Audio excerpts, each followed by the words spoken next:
আপনার আমার যে আমরা যে কাজগুলো করি, বিশেষ করে যদি আমরা প্রান্তিক লেভেলের দিকে তাকাই, আমি যদি সারাদিন রিক্সা চালাই, আমি যদি ভ্যান গাড়ি চালাই, আমি যদি ঠেলা গাড়ি চালাই, আমি যদি দিন মজুরি করি, আমি কিন্তু সারাদিনে 2 কেজি চাউলের বন্দোবস্ত করতে পারি, কিন্তু আমি কিন্তু 1 কেজি মাংসের বন্দোবস্ত করতে পারি না।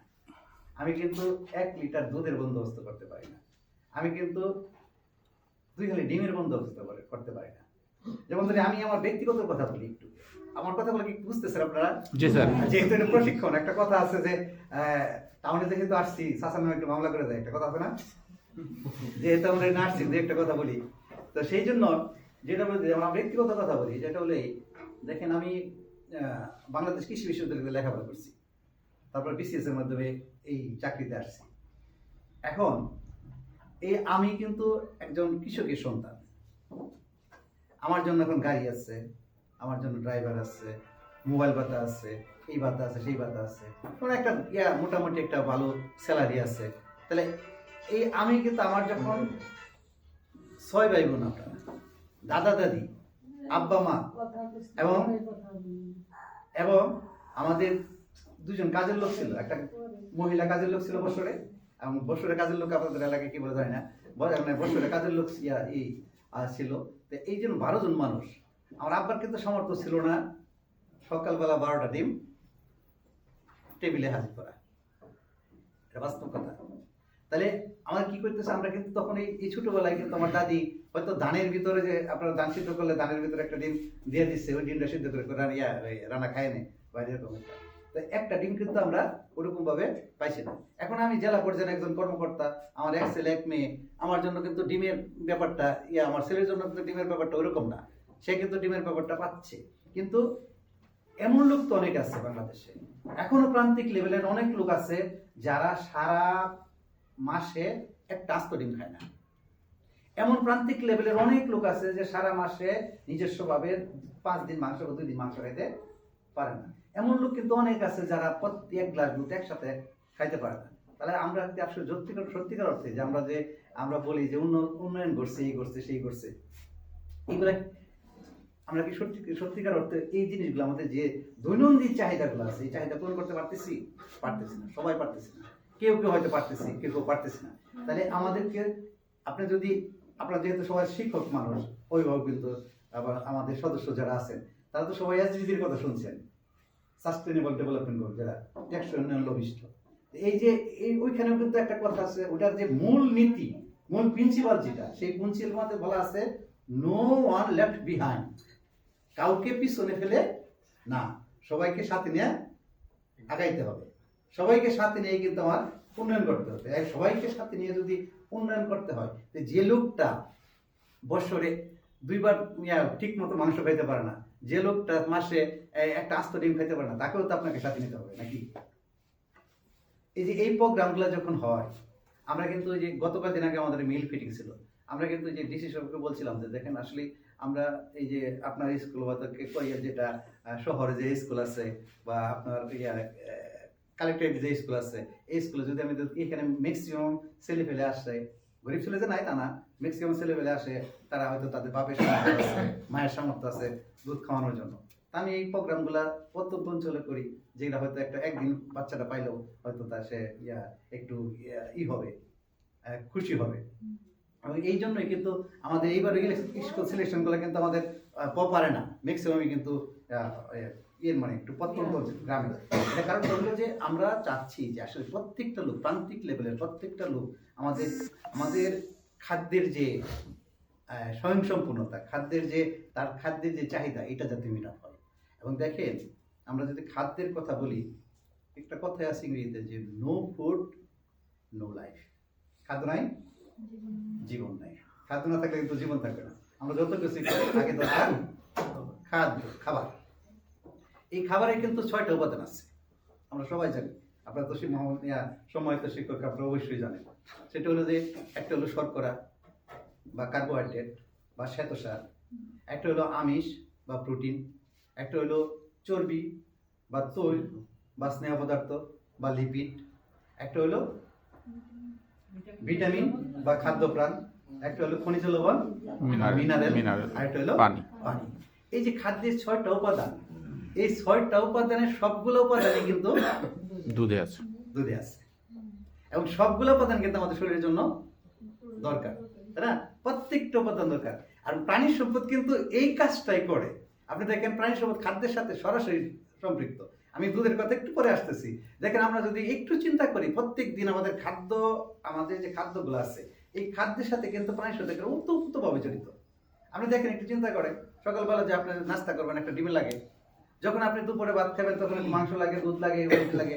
আপনি যে পাউরুটি খেতেছেন এটার মধ্যে কিন্তু একটা ডিম আছে বা দুধ আছে, আছে না? আপনি যদি নুডলস খাইতেছেন সেখানে কিন্তু নুডলস তৈরি করতে ডিম লাগে, এবং নুডলস পাক করতেও ডিম লাগে। আপনি যে একটু প্রোটিন খাইতেছেন সেখানেও দুধ লাগে।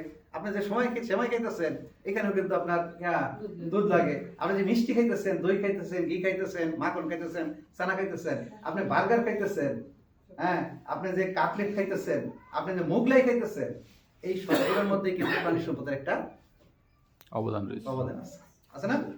অবশ্যই আছে। এবং এটা যদি না থাকে, তাহলে আমার খাদ্যই থাকবে না। আর খাদ্য না থাকলে আমার অস্তিত্ব থাকবে না। আমাকে খাদ্য থাকতে হবে। তাহলে এই যে দেখেন প্রত্যেকটা জিনিসের মধ্যে, আমি যদি আরেকটু ক্লিয়ার করি যে আমরা এখানে অনেক লোক আছে, যে আমরা সবসময় যে একটা কথা বলি, দেখেন আমাদের এখন লোক সংখ্যা কত? আচ্ছা, আপনার কি আমার কথা কি বলে লাগতেছে? না স্যার। দেখেন প্রথম কথা হলো যে আপনারা ছাত্র না, আর আমি শিক্ষক না, তাই না? আপনারা এলাকার সম্মানিত মানুষ, স্কুলের সম্মানিত টিচার বা অভিভাবক বৃন্দ, আপনারা কিন্তু ছাত্র না, আমি টিচার না। তো সেই ক্ষেত্রে এখানে যে আসছি আমরা আসছি কিছু কথা বলার জন্য। এটার মধ্যে হয়তো দু একটা কথা থাকতে পারে এরকম, যেগুলো হয়তো আমাদের পরবর্তী সময় কাজে লাগতে পারে।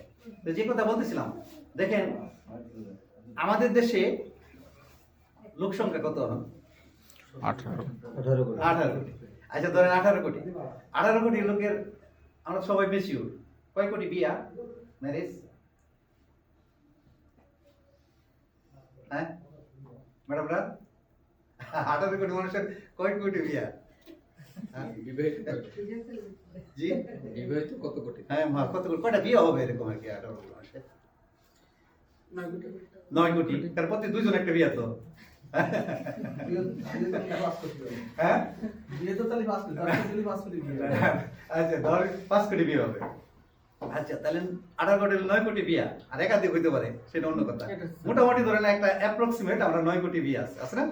আচ্ছা 9 কোটি বিয়ের মধ্যে আমরা যদি একটা মধ্যবিত্ত করে, মানে আমাদের সমাজের রীতিনীতি যে কালচার, হ্যাঁ, সেইখানে আমাদের মধ্যবিত্ত করে যদি আমরা একটা বিয়ার খাদ্য মেনু যদি আমরা একটু দেখি, সেখানে দেখেন একটা ওইখানে দুইটা অনুষ্ঠান করে সাধারণত, একটা কনে পক্ষ করে, একটা বর পক্ষ করে, একটা ছেলে একটা মেয়ে, তাই তো করে। এখানে যদি আমাদের একটা বিয়ের খাদ্য মেনু দেখি, যে বিয়েতে কি কি খাওয়ায়, তা দেখবেন অনেক বিয়ের মধ্যে ডিম খাওয়ায়। কোথেকে আসে এটা? প্রাণী সম্পদ। অনেক সময় টিক্কা বা কাবাব খাওয়ায়, কোথেকে আসে এটা? প্রাণী সম্পদ। তারপরে আপনি ডিম খাইলেন, টিক্কা খাইলেন, তারপরে রোস্ট, আজকাল কিন্তু রোস্ট ছাড়া বিয়ে হয় না, কোথেকে আসে? প্রাণী সম্পদ। প্রাণী সম্পদ। আপনি রোস্ট খাইলেন, তারপরে একটা জাল মাংস খাওয়ায়, রেজালা, এটা খাসিরও হইতে পারে, গরুর হইতে পারে, অথবা উভয়টা হইতে পারে। আমি আমার মেয়েকে বিয়ে দেবো, আমার নন মুসলিম আমার হয়তো ফ্রেন্ড আছে, তাকে দাওয়াত দিলে সে তো তাকে তো আমি গরু খাবো না, তাহলে কি করবো? সেখানে খাসি, তার দুইটাই হইতে পারে। তাহলে আপনি টিক্কা খাইলেন, ডিম খাইলেন, রোস্ট খাইলেন, জাল মাংস খাইলেন, সবগুলো কিন্তু কোথেকে আসে? প্রাণী প্রাণী সম্পদ। সম্পদ থেকে আসে। তারপরে আপনি যে দইটা খাইলেন, ফিরনি, দই সবখানে এটা কোথেকে আসে?